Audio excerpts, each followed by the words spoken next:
Hello everyone, welcome to ISPC centre. This is Prashant Kumar. Friends, आज की इस वीडियो में मैं आप लोगों के साथ बीपीएससी की मुख्य परीक्षा को ध्यान में रखते हुए मेंस से संबंधित एक मॉडल आंसर को डिस्कस करूंगा। आज का हमारा जो मॉडल आंसर डिस्कशन का टॉपिक होगा वह बीपीएससी सिलेबस के according current affair IR section से संबंधित है। आप सभी जानते हैं कि बीपीएससी जीएस पेपर 1 सेक्शन 2 के अंतर्गत करेंट अफेयर से संबंधित यहाँ पर प्रश्न पूछे जाते हैं और करेंट अफेयर में कुछ प्रश्न आईआर से भी संबंधित होते हैं। तो आज का हमारा टॉपिक है इजराइल फिलिस्तीन संघर्ष और भारत का स्टैंड। ठीक है, आप सभी जानते हैं कि इजराइल और फिलिस्तीन के बीच लगभग पिछले 14-15 दिनों से संघर्ष की स्थिति बनी हुई है। ऐसी स्थिति में यह जो प्रश्न है वह 69वीं और 70वीं दोनों बीपीएससी मुख्य परीक्षा के लिए काफी ज्यादा महत्वपूर्ण है, क्योंकि यह लंबे समय से यह संघर्ष की स्थिति दोनों देशों के बीच में बनी हुई है। और वर्तमान समय में देखेंगे कि कभी कभी न्यूज में आते रहता है कि छिटपुट की घटनाएं दोनों देशों के मध्य में घटित होते रहती है। ठीक है, तो इस प्रश्न को हमने टेलीग्राम पे मॉर्निंग में दे दिया था। उम्मीद है कि आपने इससे संबंधित सभी मटेरियल्स को कलेक्ट करके आपने पढ़ लिया होगा और इसका आंसर भी लिखने का आपने प्रयास किया होगा। आइए बिना किसी देर किए मॉडल आंसर डिस्कशन हम लोग प्रारंभ करते हैं। सबसे पहले प्रश्न को हम लोग पढ़ते हैं। प्रश्न है, हाल ही में इजराइल फिलिस्तीन संघर्ष चर्चा में क्यों बना हुआ है? यानी कि इजराइल फिलिस्तीन जो संघर्ष है वह वर्तमान समय में चर्चा का बिंदु क्यों बना हुआ है, पहला सेक्शन। दूसरा, इसके प्रमुख कारणों को बताते हुए, दूसरे नंबर पे क्या बताना है, इजराइल फिलिस्तीन संघर्ष के क्या कारण हैं, कारणों को बताते हुए इसके समाधान के उपाय बताएं। तीसरा नंबर पे आपको इजराइल फिलिस्तीन समस्या का क्या समाधान हो सकता है इसे बताना है। अगला, क्या आपको लगता है कि भारत सरकार के द्वारा इस संघर्ष के प्रति अपनाई गई नीति राष्ट्रीय हित के अनुरूप है? यानी कि अंत में आपको बताना है कि क्या भारत सरकार के द्वारा इजराइल फिलिस्तीन संघर्ष को लेकर जो स्टैंड लिया गया है क्या वह नेशनल इंटरेस्ट के अनुरूप है, यानी कि क्या वह हमारे राष्ट्रीय हित के अनुरूप है। अगर आपको लगता है हाँ तो क्यों तर्क दीजिए। अगर आपको लगता है कि नहीं इसमें सुधार की आवश्यकता है तो भी आप तर्क दे सकते हैं, लेकिन अमूमन ऐसे आंसर में भारत सरकार के पक्ष में आपको जाना होगा। ठीक है, टिप्पणी करना है। ठीक है, तो प्रश्न कई सेक्शन में पूछा गया है, हमने यहां पर डिकोड कर दिया है, इसी के अनुरूप यहां पर उत्तर लिखा जाएगा। आइए इसका डिस्कशन हम लोग प्रारंभ करते हैं। सबसे पहले चूंकि इंट्रोडक्शन मेंस से संबंधित प्रश्न है तो इसे इंट्रोडक्शन के रूप में सबसे पहले यहां पर आपको देखना होगा। विगत कुछ दिनों से इजराइल फिलिस्तीन संघर्ष अंतर्राष्ट्रीय राजनीतिक विमर्श का केंद्र बिंदु बना हुआ है। पहला सेंटेंस क्या था प्रश्न का कि इजराइल फिलिस्तीन संघर्ष चर्चा में क्यों बना हुआ, तो हमने उत्तर में लिखा पहला सेंटेंस कि विगत कुछ दिनों से इजराइल फिलिस्तीन संघर्ष अंतर्राष्ट्रीय राजनीतिक विमर्श का केंद्र बिंदु बना हुआ है। क्यों? हाल ही में गाजा पट्टी पर शासन करने वाले चरमपंथी संगठन हमास के द्वारा इजराइल पर विनाशकारी हमला किए जाने के परिणाम स्वरूप इजराइल फिलिस्तीन संघर्ष पुनर्जीवित हो गया है। यानी कि इजराइल फिलिस्तीन संघर्ष लंबे समय से चला आ रहा है, लेकिन अभी हाल ही में गाजा में जो शासन कर रहा है हमास चरमपंथी संगठन, उसने इजराइल पर आक्रमण किया है और उसके पश्चात फिर से यह समस्या जो है वह विकराल रूप धारण कर ली है। तो यहाँ पर हमने इंट्रोडक्शन को बताया और इंट्रोडक्शन में उन चीजों को बताने का प्रयास किया जिसके कारण वर्तमान समय में विवाद बना हुआ है। यहाँ पर गाजा पट्टी पर शासन करने वाले हमास की आक्रमण का जिक्र किया। ठीक है, तो यह हो गया इंट्रोडक्शन। प्रश्न का दूसरा सेक्शन देखिए, जब कोई इंटरनेशनल इश्यूज आएंगे तो आप इंट्रोडक्शन के बाद उसकी मैपिंग बना सकते हैं अगर आप इच्छुक हो तो। जैसे क्वाड संगठन पूछे तो क्वाड का आप यहाँ पे डायग्राम बना दीजिए। इंडिया चाइना रिलेशन पूछे तो इंडिया चाइना, इंडिया पाक पूछे तो इंडिया पाक का मैप थोड़ा सा इंडिया दिखाकर और पाक का कौन सा एरिया है उसे आप दिखा दीजिए। तो यहाँ पर आप डायग्राम कर सकते हैं। यह हमने कोशिश किया है, आप इससे और बेहतर बनाए तो अच्छी बात होगी। हमने यहाँ पर एक कोशिश किया है मैपिंग करने को लेकर। ठीक है, यह इजराइल का बेल्ट है, यह पूरा इजराइल है। ठीक है, यहाँ पर देखिए आप इजराइल उत्तर में, यह लेबनान है, यहाँ पर सीरिया है। सीरिया का गोलन हाइट्स वाले एरिया पर इजराइल ने कब्जा कर लिया था 1967 के बारे में। ठीक है, यह है जॉर्डन, यहाँ पर है मृत सागर डेड सी। ठीक है, यहाँ पर है इजिप्ट मिस्र, और देखिए यही वाला जो बेल्ट है वह है गाजा पट्टी, यहाँ पर लिखा हुआ है गाजा पट्टी। देखिए यह गाजा पट्टी, गाजा पट्टी आप देखेंगे तो बेसिकली जो फिलिस्तीन है वह ये गाजा पट्टी और इधर है वेस्ट बैंक, इसके बीच डिवाइडेड है। ठीक है, तो गाजा पट्टी का अगर आप एरिया देखेंगे तो लगभग लंबाई इसका 40-41 किलोमीटर इसकी लंबाई है और चौड़ाई 10 किलोमीटर है, और यही पूरा इसका क्षेत्रफल है गाजा पट्टी का। और इतने कम क्षेत्रफल में लगभग 20 लाख की आबादी रहती है। ऐसा माना जाता है कि विश्व का सबसे जो घनी आबादी है यही गाजा पट्टी में देखने को मिलती है। यहाँ के लोग गरीबी, भूखमरी, बेरोजगारी जैसी समस्या का सामना कर रहे हैं, और इसी कारण चरमपंथी संगठन जो है हमास, उसको यहाँ पर प्रोत्साहन मिल रहा है। और इसी हमास के द्वारा इजराइल, ये जो बेल्ट है इजराइल का, यहाँ पर आक्रमण किया गया और इजराइल के द्वारा प्रतिक्रिया स्वरूप गाजा पट्टी पर बमबारी लगातार की जा रही है। ठीक है, तो मैप से यहाँ पर हमने बताने की कोशिश की। अब इसे चूंकि मेन से बोलने से कुछ नहीं होगा, इसे आपको शब्दों में वहां पर लिखना पड़ेगा। ठीक है, तो इजराइल फिलिस्तीन संघर्ष ऐतिहासिक, राजनीतिक और क्षेत्रीय विवादों की जटिल परस्पर क्रिया में निहित है। ये 3 वर्ड के अंतर्गत इजराइल फिलिस्तीन संघर्ष के सारे कारण आ गए। ऐतिहासिक कारण, किस प्रकार से इतिहास में इसकी जड़ें निहित है इस संघर्ष के, उसे यहाँ पर लिखना है। राजनीतिक कारण, पॉलिटिकल, अरब इजराइल संघर्ष किस प्रकार से इसको लेकर आप देखेंगे कि विश्व कई गुटों में बढ़ता चला जा रहा है। कोई जो देश है वह इजराइल का समर्थन कर रहा है, कुछ देश आपको फिलिस्तीन और गाजा हमास का समर्थन करते। ईरान जो है वह प्रत्यक्ष रूप से उसने गाजा का समर्थन कर दिया है, और ईरान का जो भी संगठन है हिजबुल्लाह, वह भी लेबनान के जरिए आक्रमण कर रहा है, इस पे इजराइल पर बमबारी कर रहा है। तो कई सारे इसके देश, कई सारे ऐसे देश हैं जो विभिन्न गुट में बढ़कर इसका समर्थन कर रहे हैं। ठीक है, तो इजराइल फिलिस्तीन संघर्ष है वह ऐतिहासिक, राजनीतिक और क्षेत्रीय विवाद की जटिल परस्पर क्रिया में निहित है। 19वीं सदी के अंत में जायोनिवाद के उद्भव के साथ इस संघर्ष की शुरुआत हुई। एक्चुअली इस संघर्ष की शुरुआत 19वीं सदी के अंत और 20वीं सदी के प्रारंभ में माना जाता है, जब इस बेल्ट में यहूदी लोग जो थे वह अपना राष्ट्र स्थापित करना चाहते थे, और विश्व के अनेक जो अलग अलग क्षेत्रों में यहूदी लोग रह रहे थे वे यहाँ पर आकर बसने लगे।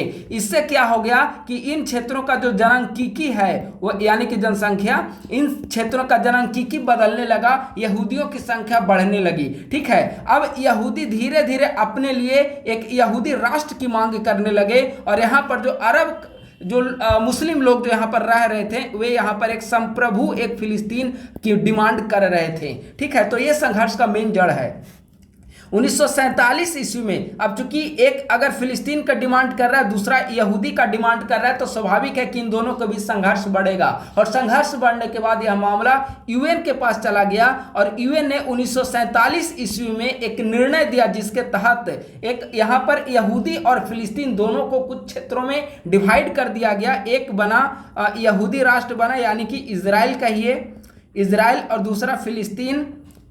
इसके अलावा यरूशलेम पर यूएन अपने पास यरूशलेम को रखा, यानी कि यहाँ पर अंतर्राष्ट्रीय सरकार के रूप में इसका गठन किया गया। इन 3 क्षेत्रों में इसका डिवीजन किया गया। अब स्वाभाविक है कि फिलिस्तीन भी इसके कारण उग्र होगा, क्योंकि फिलिस्तीन चाह रहा था कि पूरा जो एरिया है उस पर हमारा कब्जा हो, इजराइल चाह रहा था कि पूरा एरिया पर हमारा कब्जा हो, और यरूशलेम को लेकर भी दोनों के बीच विवाद रहता है। इजराइल चाहता है कि यरूशलेम पर हमारा कब्जा हो, और फिलिस्तीन चाहता है कि यरूशलेम पर हमारा कब्जा हो। तो इसके कारण लगातार यहाँ पर संघर्ष की स्थिति बनी रहती है। ठीक है, 1947 के संयुक्त राष्ट्र की विभाजन घोषणा ने इस संघर्ष को बढ़ाने का कार्य किया है, और हमने यहां पर बता दिया है। पैराग्राफ यहां पर हमने चेंज किया है। क्यों वर्तमान समय में संघर्ष बढ़ गया है उसे देखिए। वर्तमान में जारी इजराइल हमास संघर्ष भूमि, संप्रभुता और सुरक्षा को लेकर दोनों पक्षों के बीच लंबे समय से जारी विवाद का ही एक अंग है। यानी कि लंबे समय से इजराइल और फिलिस्तीन हमास के बीच संघर्ष की स्थिति बनी हुई है, और वर्तमान जो है संघर्ष वह उसी का एक रूप है। इस संघर्ष का प्रारंभ 7 अक्टूबर 2023 को हुआ, जब हमास ने अचानक इजराइल पर हमला कर दिया। हमास के द्वारा इजरायली क्षेत्रों पर हजारों रॉकेट दागे गए एवं उसके सशस्त्र उग्रवादी इजराइल की सीमा में घुस आए। और कई वीडियो और न्यूज़ आपने देखा होगा कि जो इजराइल की सीमा बॉर्डर पे जो वहाँ पे तार, कंटीले तार और फेसिंग तार वगैरह लगाया गया था, उन सबको नष्ट करके इजराइल की सीमा में घुसे, वहाँ के बच्चों के साथ और वहाँ की महिलाओं के साथ साथ अमानवीय व्यवहार किया गया। कई इजरायली नागरिकों को हमास के द्वारा बंधक बना लिया गया और इजरायली जो सेना थे उनको मार डाला गया। तो इस प्रकार के से हमास के द्वारा यह गतिविधि की गई, जिसके कारण यह संघर्ष जो है वह विकराल रूप धारण कर लिया। इजराइल ने भी तत्काल जवाबी कार्रवाई की। परिणाम स्वरूप दोनों पक्षों के सैकड़ों लोग हताहत हुए हैं और गाजा में व्यापक तबाही देखी जा रही है। आप लगातार सुन रहे होंगे कि इजराइल के द्वारा प्रतिदिन गाजा पर बमबारी की जा रही है और जो हमास के टॉप कमांडर हैं उनकी कई लोगों जो टॉप कमांडर हैं उसकी डेथ भी इसमें हो चुकी है। तो इजराइल पूरी तरीके से चाह रहा है कि जो चरमपंथी संगठन हमास गाजा पर कब्जा जमाए हुए है उसको पूरी तरीके से नष्ट कर दिया जाए। और इसमें इजराइल को कई सारे पश्चिमी देशों के द्वारा, आप देखे होंगे कि अमेरिका के राष्ट्रपति जो बाइडेन कल वहां पर गए, इजराइल के साथ एकजुटता प्रदर्शित की। आज यूके के प्रधानमंत्री ऋषि सुनक वहां पर गए हुए हैं। फ्रांस वगैरह कई सारे देशों ने इजराइल को इसमें समर्थन दिया। कारण कि हमास जो है वह एक चरमपंथी संगठन, एक आतंकवादी संगठन है और आतंकवाद को किसी भी दृष्टिकोण से उचित नहीं ठहराया जा सकता है। ठीक है, तो यहां पर हमने वर्तमान संघर्ष का कारण दे दिया है। जो भी मैं बोल रहा हूं उसके जरिए अगर कुछ पॉइंट आपको न्यू मिल रहे हों तो उसे आप अपने नोट्स में भी अपडेट कर ले। अब आइए इसके समाधान की ओर। कारण तो हमने देखा, प्रश्न का एक डायमेंशन क्या है, दूसरा डायमेंशन उसके समाधान को बताना है। इजराइल फिलिस्तीन संघर्ष एक जटिल समस्या है। इसके समाधान को लेकर विभिन्न देशों के मध्य एक मतता का अभाव है, यानी कि विभिन्न देश एक मत नहीं बना पा रहे हैं। अभी हमने बताया ना कि कुछ देश आप देखेंगे कि कतर, कुवैत, ईरान, ये सारे जो देश हैं वह समर्थन कर रहे हैं गाजा पट्टी का। इस बेल्ट में अभी जो संघर्ष छिड़ा है उसमें यूएसए, यूके, ये सारे किसका समर्थन कर रहे हैं? इजराइल का। तो पूरे विश्व जो है लगभग गुट में बढ़ता चला जा रहा है। इसका समाधान हेतु निम्नलिखित विकल्प का प्रयोग किया जा सकता है, लेकिन ये सभी विकल्प तभी साकार हो पाएंगे जब इजराइल और फिलिस्तीन दोनों कंट्री आपस में चाहेंगे। पहला सॉल्यूशन हो सकता है टू स्टेट है, two state solution. Two state solution का मतलब हो गया कि दोनों देश जो भी इजराइल और फिलिस्तीन हैं, इन दोनों देशों के बीच एक प्रॉपर वे में उनकी भूभाग का बंटवारा कर दिया जाए। उनकी जो भी एक दो देशों के बीच एक स्वतंत्र रूप से होता है उसको वहां पर कायम कर दिया जाए। अभी जैसे है कि फिलिस्तीन जैसे गाजा पट्टी और वेस्ट बैंक दो भागों में विभाजित है। गाजा पे हमास का शासन चल रहा है और वेस्ट बैंक में आप देखेंगे कि एक फिलिस्तीन के नेता के द्वारा वहां पर शासन किया जा रहा है। लेकिन अब देखेंगे कि पहले गाजा पट्टी पर भी इजराइल का शासन था, लेकिन 2007 के बाद से ओस्लो जब समझौता 90 के दशक में होता है तो इसके बाद से धीरे धीरे इजराइल जो है वह गाजा पट्टी पे अपने आधिपत्य को छोड़ने लगा था। ठीक है, 1967 के बारे में गाजा पट्टी पर भी इजराइल का कब्जा हो चुका था। ठीक है, इसकी इतिहास जब आप पढ़ेंगे तो ये सभी चीजें आपको समझ में धीरे धीरे आ जाएंगी। ठीक है, तो अब यही टू स्टेट सॉल्यूशन का मतलब होता है कि पूरी तरीके से दो स्टेट बना दिया जाए, एक फिलिस्तीन और एक इजराइल। फिलिस्तीन को भी वैश्विक मान्यता मिले और इजराइल को भी यहूदी राष्ट्र के रूप में अंतर्राष्ट्रीय स्तर पर उसे मान्यता दी जाए। दोनों के बीच भूमि विवाद को लेकर कोई भी झगड़ा शेष न रहे, तो यह हो जाएगा टू स्टेट सॉल्यूशन। कुछ विशेषज्ञ वन स्टेट सॉल्यूशन का भी सुझाव देते हैं, लेकिन वन स्टेट सॉल्यूशन व्यवहारिक रूप से संभव नहीं है कि दोनों को एक राष्ट्र के रूप में मर्ज कर दिया जाए। यह व्यवहारिक रूप से संभव नहीं है, इसीलिए यहां पर हमने इस पॉइंट को मेंशन नहीं किया है। लेकिन अगर आप वाजिब तर्क के साथ लिखना चाहते हैं तो इसे भी आप शामिल कर सकते हैं। अगला है कॉन्फेडरेशन मॉडल। कॉन्फेडरेशन मॉडल का मतलब होता है परिसंघीय मॉडल। ठीक है, इसमें है कि कुछ लोग सुरक्षा, अर्थव्यवस्था और संसाधनों जैसे क्षेत्रों में साझा संस्थानों और सहयोग के साथ दो अलग अलग राज्यों के एक परिसंघ का प्रस्ताव रखते हैं। जैसे मानकर चलिए जैसे एक कंट्री के अंतर्गत दो स्टेट होते हैं ना, उसी तरीके से परिसंघ हो जाएगा। ठीक है, कंट्री एक रहेगी लेकिन दो स्टेट रहेंगे, उनको कुछ मामलों में स्वायत्तता प्रदान की जाएगी, लेकिन ओवरऑल निर्णय जो संघीय सरकार होगी उसके द्वारा निर्णय लिए जाएंगे। ठीक है, तो यह हो गया कॉन्फेडरेशन मॉडल, परिसंघीय मॉडल। ठीक है, अगला है अंतर्राष्ट्रीय ट्रस्टीशिप। अंतर्राष्ट्रीय ट्रस्टीशिप का मतलब हो गया कि एक लिमिटेड समय पर वहां पर अंतर्राष्ट्रीय सरकार बना दी जाए और जब स्थितियां समान हो जाएगा तो दोनों देशों के बीच जो समस्याएं हैं उसको सुलझा ली जाएगी। लेकिन यह भी पॉसिबल नहीं दिखता है, कारण क्योंकि यह जो समस्या है इजराइल और फिलिस्तीन का, वह लंबे समय तक यह मतलब समाधान होते हुए प्रतीत नहीं होता है। कारण क्या है कि फिलिस्तीन चाहता है कि इजराइल को मान्यता नहीं मिले और इजराइल चाहता है कि हमें एक यहूदी राष्ट्र के रूप में मान्यता मिले। तो स्वाभाविक है कि यह संघर्ष लंबे समय तक बना रहेगा। हाँ, अगर कोई अंतर्राष्ट्रीय स्तर पर वैसी मध्यस्थता किसी देश के द्वारा किया गया तो हो सकता है कि यह समस्या जल्दी व्यवहारिक रूप में समाप्त कर ली जाए। तो ये 3 पॉइंट हमने समाधान के रूप में डिस्कस किया है।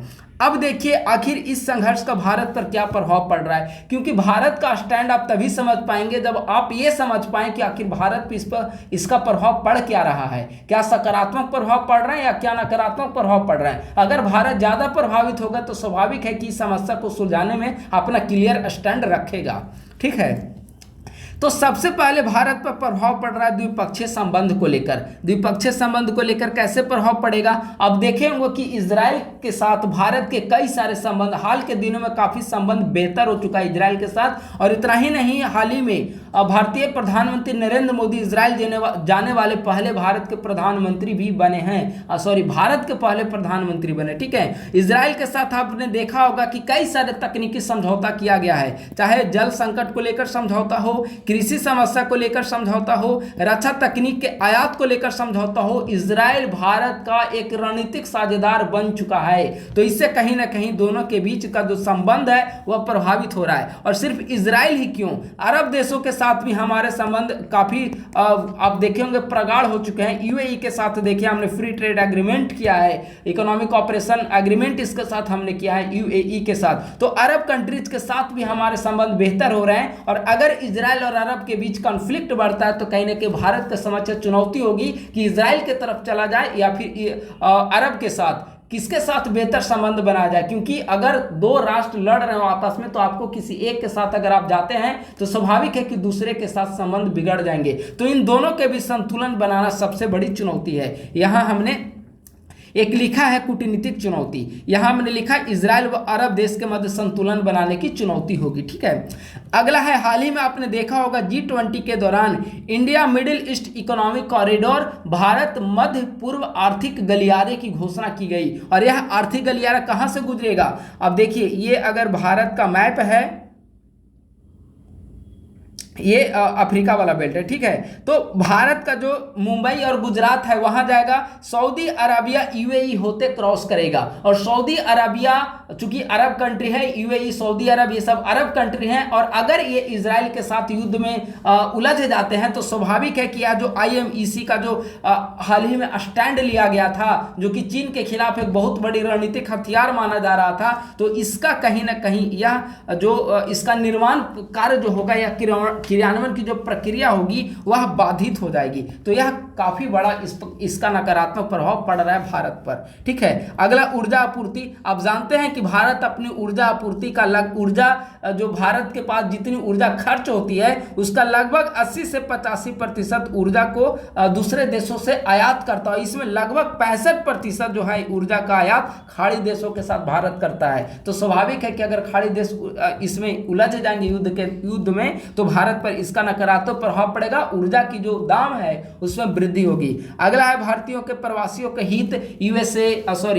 सऊदी अरब, यूएई आदि देशों में खाड़ी देश बेसिकली वहां पर कई सारे भारतीय वहां पर श्रमिक के रूप में कार्य करते हैं और वे हमें रेमिटेंस प्रदान करते हैं, उससे हमें विदेशी मुद्रा की प्राप्ति होती है और इकोनॉमी में काफी ज्यादा महत्वपूर्ण भूमिका निभाते हैं। तो अगर वहां पर स्थिरता की स्थिति होगी तो इन्हें सभी वापस भारत आना पड़ेगा, तो भारत को विदेशी मुद्रा की प्राप्ति कैसे होगी। ठीक है, तो ये सारे कई सारे इस संघर्ष का भारत पे कई सारे पक्षों में प्रभाव नकारात्मक रूप से देखने को मिलेगा। ठीक है, अब आइए कि भारत का स्टैंड इसको लेकर क्या है।